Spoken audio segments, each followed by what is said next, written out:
नमस्कार साथियों, स्वागत है आपका ट्रेन द ट्रेडर्स टीटीटी पर। उम्मीद है आप सभी लोग खुश होंगे और अपनी ट्रेडिंग जर्नी को धीरे धीरे आगे प्रॉफिटेबल जर्नी की तरफ बढ़ा रहे होंगे। दोस्तों, आज का मार्केट लास्ट में क्यों गिरा और क्या हमने इस चीज़ को डिस्कस किया था कि कल मार्केट में ऐसी मूवमेंट आ सकती है? तो चलिए आगे देखते हैं कि हमने कल क्या डिस्कस किया था। आप पहले पढ़िए इस डिस्क्लेमर को। और हाँ, कल के मार्केट में बिहार इलेक्शन के रिजल्ट्स का काफ़ी इम्पैक्ट पड़ेगा।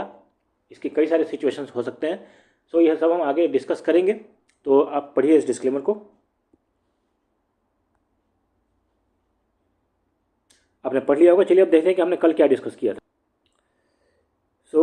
देखिए दोस्तों, बहुत ही क्लियरली और बहुत ही डिटेल में मैंने आपको ऑप्शन चेन के माध्यम से समझाया था।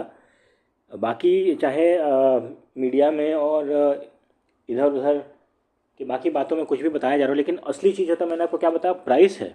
हर चीज़ की एक कीमत होती है।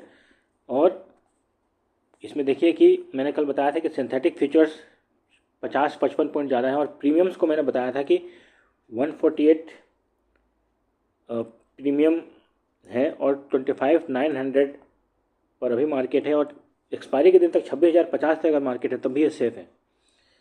तो एक प्रोबेबिलिटी ये बनती थी कि 26,050 पर या 26,100 पर जाकर मार्केट एक ड्रॉप मूवमेंट दिखा सकता है।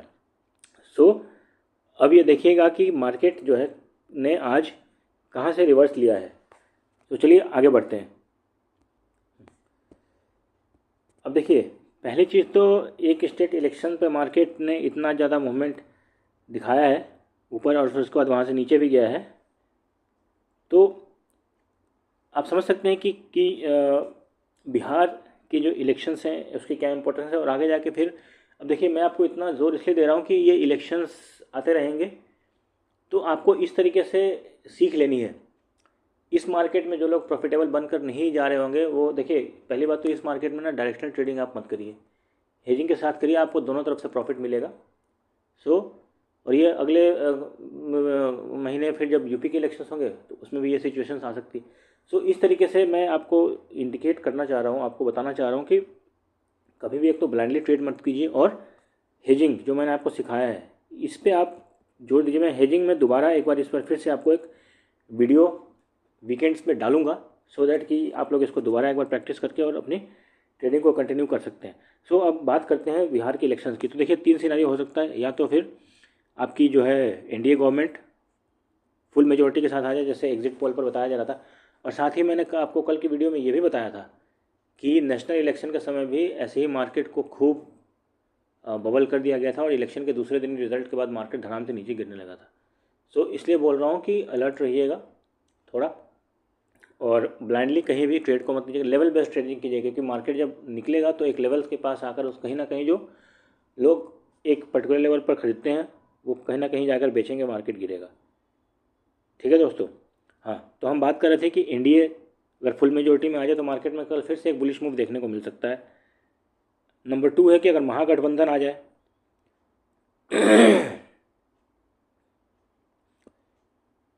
तो इसमें फॉरेन इन्वेस्टर्स को थोड़ा सा दिक्कत हो सकता है, क्योंकि फिर वो जो अभी जो देखिए मार्केट में क्या है ना, फॉरेन इन्वेस्टर्स क्या करते हैं, गवर्नमेंट की स्टेबिलिटी को ध्यान में रखते हुए इन्वेस्ट करते हैं। अगर मान लीजिए कि NDA government clear cut majority में आ जाती है, ठीक है, इसका मतलब है कि the party the NDA has a good hold in the country, and states की सीट्स अगर अगर किसी गवर्नमेंट के हाथ में है तो ओवरऑल नेशनल में जो उसका पकड़ होता है वो अच्छा होता है। देन फिर अपने पॉलिसीज़, अपनी investment policies, banking policies, foreign investors के लिए जो पॉलिसी वो बना सकते हैं और फिर फॉरेन इन्वेस्टर्स को उन पर भरोसा हो जाता है। ये पूरा गेम होता है। उसी तरीके से जो एफआईआईज़ हैं, जो फॉरेन इन्वेस्टर्स हैं, वो किसी भी कंट्री में इन्वेस्ट करते हैं गवर्नमेंट को देखकर। अगर, इसलिए मैं बोल रहा हूँ कि अगर इलेक्शंस के रिजल्ट इंडिया के फेवर में काफ़ी अच्छे आ गए, हाई मार्जिन से जीत गया, तो फिर मार्केट बुलिश होगा। महागठबंधन आया तो मार्केट न्यूट्रल है और थोड़ा सा नेगेटिव रिएक्शन दे सकता है, लेकिन उतना कोई पैनिक नहीं आएगी। हाँ, अब एक लड़ाई और हो सकती है कि मान लीजिए एनडीए की मेजॉरिटी तो आई, लेकिन जितनी एक्सपेक्टेड थी उतनी नहीं आए। तो उसमें हो सकता है कि मार्केट फ्लैट रिएक्शन दे और फिर जो थीटा डीके वाली जो प्रोग्राम है मार्केट की वो शुरू हो सकती है। सो ये तीन सिचुएशंस आप ध्यान में रखिएगा और कल इस तरह से अपने ट्रेड को एग्जीक्यूट कीजिएगा। अब चलते हैं चार्ट्स पर, आपको मैं दिखाऊंगा कि आज मार्केट में हुआ क्या। ये देखिए, पहले तो मैंने कल भी आप लोगों को थोड़ा सा ये इंडिकेशन दिया था कि मार्केट कंटिन्यूअस बुलिश ट्रेंड में है और तो कहीं ना कहीं तो प्रॉफिट बुकिंग की संभावना बनती है। सो जो लेवल मैंने आपको दिए थे वो ये लेवल है, ठीक है दोस्तों, वो ये लेवल है। और इसको हम चार्ट पे भी, जब अभी मैंने ये 1 डे का टाइम फ्रेम पे आपको दिखा रहा हूँ कि आज मार्केट में हुआ क्या। तो मार्केट में ने ऑलमोस्ट कल के बराबर ही क्लोजिंग दी है, कैंडल रेड बनी है, ठीक है दोस्तों। वो रेड इसलिए बनी है क्योंकि गैप अप होकर फिर नीचे, जहाँ से गैप अप हुआ वहाँ से नीचे खुला है। सो ओवरऑल ट्रेंड अभी भी मार्केट वेट कर रहा है कि कल के इलेक्शन के रिजल्ट का, और उस पर बहुत सारी चीज़ें डिपेंड करती हैं। सो अब क्या करना है अपने को, तो हम अभी जाएंगे 5 मिनट के टाइम फ्रेम पर और यहाँ पर देखेंगे कि मार्केट आज जो नीचे एक बार गिर रहा था या गिरा था वो बाउंस कहाँ से हुआ है। तो ये देखिए, ये जो लेवल है ना, ये मैंने आप लोगों को पहले भी कई बार बताया है, इसलिए बोलते हैं लेवल्स को ना आप मार्क करके रखा कीजिए, जो इंपॉर्टेंट लेवल्स है। मैंने कल की वीडियो में ही बताया था कि मार्केट 25,800 के पास से अगर नीचे गिरेगा तो यहाँ से एक सपोर्ट है, तो यहाँ से बाउंस होने की संभावना है। और सबसे इंटरेस्टिंगली ये जो लेवल है ये 2650, अब देखिए मैंने कल 2650 आपको बताया था और ये देखिए 26,260,10 पे मार्केट आके वहाँ से रिवर्स कर गया। सो इसी तरीके से लेवल पे ट्रेड करने से और लेवल्स को समझने से आपको अपने ट्रेडिंग में सहूलियत मिलेगी। अब कल के लिए क्या ध्यान रखना, देखिए कल के लिए भी सेम वही लेवल ध्यान रखने हैं जो हमने आज डिस्कस किया था। सो लेवल्स क्या होंगे,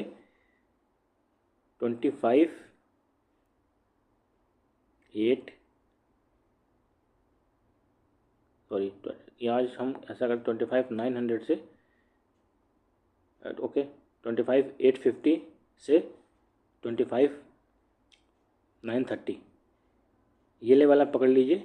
इसके ऊपर निकले तो फिर वही 26,000 का लेवल है और इसके नीचे निकले तो फिर 780 तक का आपको 780 तक का आपको एक मूव मिलने की संभावना, और उसके बाद फिर मिले तो फिर आप सेकंड ट्रेड और 60-70 पॉइंट को चेज कर सकते हैं। लेकिन फर्स्ट लॉट आपको यहाँ पर अपना बुक कर लेना चाहिए मेरे हिसाब से। That is my prediction.